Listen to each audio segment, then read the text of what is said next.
Jayson Tatum and Jaylen Brown entered the league as two young prospects full of talent and potential, but no one knew how high their ceiling would be. No question. Look at this shot. I mean, no space to work. The game of three. Sure, they were high draft picks, but Brown was seen as a raw player that needed to develop much more, while many were shocked that the Celtics had traded down to get Tatum. Then over the years, they were doubted at every step, with many even saying that the duo had to be separated if the Celtics wanted to win a championship. So how exactly did the two Jays silence their doubters and become the best duo in the NBA? Back in 2016, the Boston Celtics picked Jaylen Brown with the 3rd overall pick. As good as he is, we don't need another guard.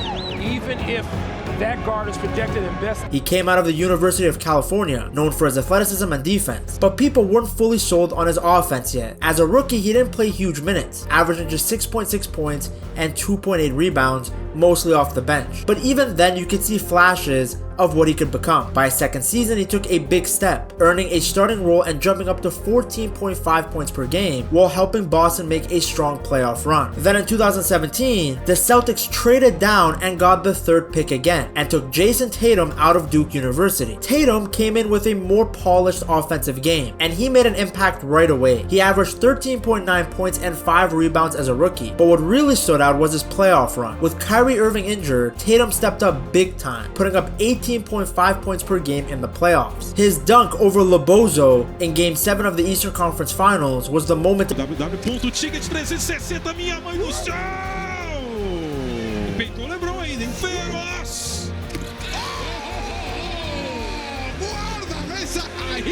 everyone realized this guy was different. That 2017-2018 season was the first time that Brown and Tatum played together, and you could see that they had a connection. Even with injuries to key guys like Flat Earther Kyrie Irving and Gordon, the two young players carried the team all the way to Game 7 of the Eastern Conference Finals. At that point, they were no longer just seen as prospects. They looked like the future of the franchise. Those early years really set everything up. Brown and Tatum went from young players figuring it out to key pieces of the team, and you could tell they were on their way to becoming stars. In the summer of 2019, the Boston Celtics hit a turning point. Kyrie Irving and Al Horford both left. One left and came back a legend, while Kyrie Irving is still very much hated in Boston. Either way though, the team suddenly didn't have its veteran core anymore. That meant one thing: the two Jays were now the guys. With all that pressure, both of them stepped up. Tatum, at just 21 years old, took a massive lead. He became an all-star for the first time and averaged 23.4 points, 7 rebounds, and 3 assists. His step back 3 became one of his go-to moves.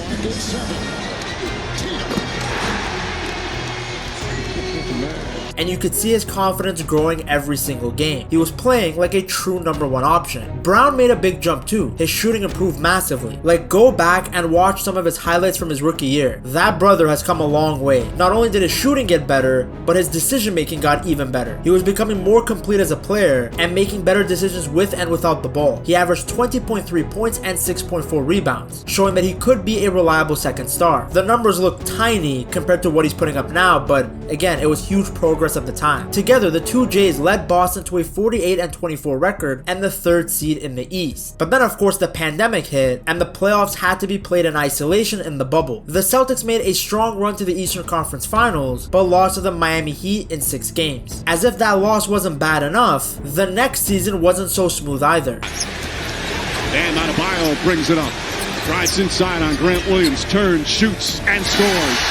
Injuries and inconsistency hit the team hard, and they finished with a 500 record, 36 wins, 36 losses. It felt like a step back, but you can make an argument that individually, Tatum and Brown kept improving. Tatum at this point looked like a superstar. He was averaging 26.4 points per game, and in the playoffs, he had dropped 50 points against the Brooklyn Nets. He was showing that he could take over games at the highest level, and keep in mind, he was doing it without Jaylen Brown. Brown ended up having a wrist injury which ended his season early, leaving Tatum to carry the team alone. It was a shame to see because Brown was really having his own breakout year. He became an all-star for the first time and was averaging 24.7 points and 6 rebounds per game. Unfortunately, without Jaylen Brown, even with Jayson Tatum going superstar mode, the Celtics got knocked out in the first round by a star-studded Brooklyn Nets team. Looking back now, those struggles really helped shape this organization. Those were the years where both players learned what it really takes to lead a team, not just when things are going well, but also when everything is going wrong. So by 2021, Tatum and Brown were no longer just the future. They were the present. They were the foundation of the Celtics. And even though there had been setbacks, they were only getting better from there. Now the 2021-2022 season actually didn't start well for the Boston Celtics. By January, they had a negative record and looked like a team going nowhere. But once the team fully bought into Ime Udoka's system, everything flipped. Because Boston went on a crazy run, finishing the season with 51 wins and ending up with the second best record in the East. A big reason for that run was of course Jayson Tatum and Jaylen Brown. Tatum was having one of his best seasons ever, averaging almost 27 points, 8 rebounds, and 4.4 assists. And for the first time in his career, he made the All-NBA first team. He had become a true superstar. Brown was just as important. He was putting up almost 24 points per game, 6.1 rebounds, and 3.5 assists, once again showing how complete his game had become. They were the best duo in the league. And then came the playoffs, and both of them took their games to another level. In the first round, they got their revenge on the Nets and swept Kevin Durant and Kyrie Irving. In the second round, they came up against the defending champions, the Milwaukee Bucks. A brutal 7-game series, but Boston came out on top, thanks to an iconic performance from Jayson Tatum in Game 6. Then in the conference finals, it was another Game 7, this time against the Miami Heat. Despite losing to them in previous playoff runs, the Celtics finally got it done and beat Jimmy Butler, making it to their first NBA Finals since 2010. In the finals, they faced Steph Curry and the Golden State Warriors. Boston actually started very strong and took a 2-1 lead, but Golden State responded like champions do. Thanks to Curry, they won 3 straight and closed the series. Now losing is one thing, but the way that Tatum struggled in those matches, it was tough to see. This was a guy who had just made the jump to superstardom, yet he was shooting just 36.7% against Golden State. It wasn't his best moment, and it showed just how much more he still had to learn. The same thing could be said about Jaylen Brown, whose dribbling was exposed in that series. He just couldn't go to his left hand, and that limitation costed the C's. The season ended in heartbreak, but it also proved something very important. If the Celtics wanted to reach the next level, Tatum and Brown had to be much better. The offseason was really messy for Boston. Ime Udoka was suspended for the entire season because of team rule violations. That's a very polite way of saying that he had some very intimate and sexual relationships, reportedly, with other staff members. So out of nowhere, the coach that had just gotten them to the NBA Finals was replaced by assistant coach Joe Mazzulla. Now you would think all the drama would slow them down, but it actually didn't. Boston came out flying, finishing the season with a 57-25 record, their best season since 2009, and they actually grabbed the second seed in the East. Both Tatum and Brown were playing some of the best basketball of their careers. Tatum took things to another level. Now he was a real MVP candidate, putting up 30 points a night. He was scoring at will and even set a franchise record for the most 50-point games in a season. Brown wasn't far behind, averaging 26.6 points, 6.9 rebounds, and 3.5 assists per game. And for the first time in his career, he made an All-NBA team. At that point, the gap between them and most duos in the league was starting to disappear. Then came the playoffs, and once again, Boston showed just how tough they were. In the first round, they beat the Atlanta Hawks. Smart reverses down the lane, kicks it out in the corner. Harper Then beat the 76ers in the second round through a hard-fought 7-game series. 18 still very much in play. Then it was the conference finals, and it was the Miami Heat again. Now the series actually looked to be over very early. Boston went down 0-3, and nobody thought they had a chance. But somehow, they fought all the way back and forced a Game 7. It actually felt like history was about to happen. The first team to come back from being down 0-3. But the C's fell just short. One game away from the finals, and it was over. Are going to the NBA Finals. What a win on the road. Third win in this series. At that point, there were questions about Tatum and Brown as a duo. They were one of the best in the NBA regular season, but they had fallen short again in the playoffs. This is where the noise became really loud. This is like a bad habit that Brown and Tatum have. They try to get into mismatch games.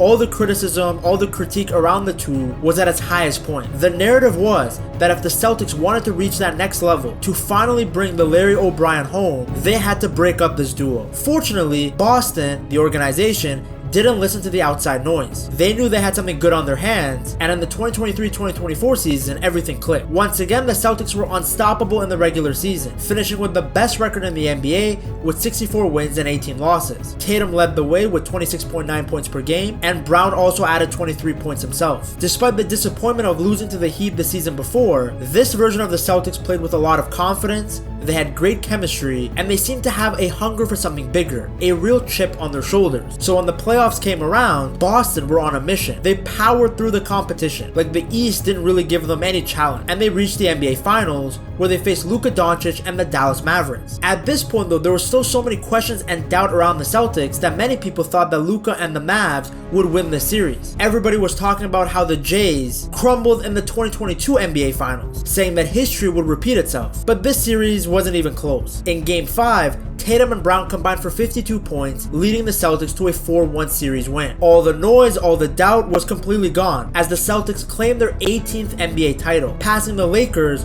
for the most championships in league history. The summer before, everybody wanted to split up the Jays. Yet in the summer of 2024, Boston were on top of the basketball world again. To cap it all off, Jaylen Brown was named the NBA Finals MVP, proving his dominance on both ends of the floor. It was great to see because for so many years, everybody said that Tatum was way better than Brown, that they should have gotten rid of Jaylen and built around Jayson. But that playoff run showed that you need both of them, and that anybody that questioned Jaylen Brown's ability had to eat their words. Now, fresh off of their championship, the Celtics weren't satisfied. They wanted more, kind of like Shaq and finding 5'3" women. They locked in their future by signing Jaylen Brown to a massive 5-year, $304 million contract. As the season rolled on, Boston stayed at the top. They looked like championship favorites. You had Tatum putting up a historic triple-double against the Chicago Bulls. You had Jaylen Brown showing his clutch gene with a 40-point performance in a huge win over the Lakers. The Celtics were on a mission to win back-to-back titles, something they hadn't done in over 50 years. The only person to have seen them win that back-to-back title was probably Bill Simmons. Despite how long it had been, with Tatum and Brown leading the way, Celtics fans felt anything was possible. However, the season took a sad turn during the playoffs. While they breezed past the Orlando Magic in the first round, disaster struck in the Eastern Conference semifinals against the Knicks. In Game 4, Tatum suffered a ruptured Achilles tendon. He called a timeout there himself. He was calling the timeout. 42 points for Tatum tonight, but right now in a great deal of pain. It was a devastating moment for Boston fans. Without Tatum, the Celtics were eventually upset by the Knicks, and the basketball world wondered if things would ever be the same for Boston. Because of how serious Jayson Tatum's injury was, he spent most of the 2025-2026 season recovering. That meant that Jaylen Brown had to step up and become the clear #1 option, and boy, did he deliver. Brown had the best season of his career, putting up close to 29 points per game. He looked like an MVP candidate and showed everyone that he can lead a team, not just be the Robin to Tatum's Batman. Even though he had kind of already proven that in the 2024 playoff run, some people still question his ability. One of his best moments came in March of 2026 against the Golden State Warriors. Brown dropped 32 points and in the same game moved into the top 10 on the Boston Celtics all-time scoring list. What made that moment really special though was that Tatum was actually back on the court with him. He had recovered from his injury and he had joined his brother. That night also marked their 193rd game where both players scored at least 20 points. That's the third most by any duo in Celtics history, which says a lot because this franchise has had a lot of great duos. What makes these guys special isn't just their scoring or rebounding, it's how they've grown together over time. And with Tatum fully back now, it feels like nothing has changed. You saw it in the playoffs against the 76ers. The two combined for over 50 points in Game 1 and reminded everyone exactly who they are. Now these guys are chasing the legacy of guys like Larry Bird and Kevin McHale, trying to become the greatest duo in Celtics history. Both are in their prime, both are locked in for the long term with their contracts. The only thing left now is winning more titles. To see just how good the rest of the Boston Celtics have been, you have to watch this video right here.